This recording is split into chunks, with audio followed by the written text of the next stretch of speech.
อ่อนพี่น้องเขามาตัวไล่เฮ็ดไปคิดยามเนาะก็ตัวหูจักอยู่ขนาดอ่อนล่าสุดเอาใหม่มาขึ้นจากเลยนะหรือเป็นปอดเลยนะกันเนาะนั่นกันนะแล้วก็พวกเป็นปอดจะก็พามาจากเป็ดปอกเป็ดหนังมั่งนะหนังไหมกันนะนั่นกันนะเห็นไหมครับแล้วก็มาขึ้นเครื่องแต่ได้จักไม่ให้เป็นแผ่นให้ในกันนะนะครับเป็นชาไว้ในมากกันเนาะตัวสำคัญเนาะเดี๋ยวมีผู้หญิงก็ต่อเอาไว้เป็นชา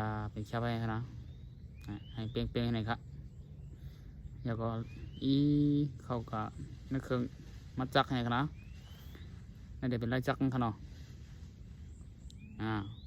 จากแล้วก็ปุ่มมาตักมาวางไว้แล้วก็มาหัดใส่ตากแห้งให้นะครับกันเนาะ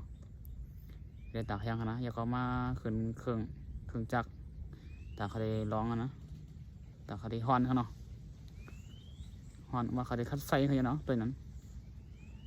นะครับเขาเครื่องคัดไซเขานะเขาได้ยักไซเขาเนาะตัวของไม้เนี่ยครับน่าจะเป็นมันโหเจอเขาเนาะโดยเป็นโหไผ่คิดนึงคำเดียวเขาละ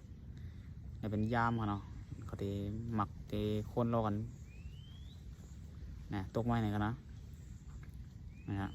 เนี่ยสายนี่แอบป่ะครับเนี่ยสายนี่แอบไปไหนกันเนาะ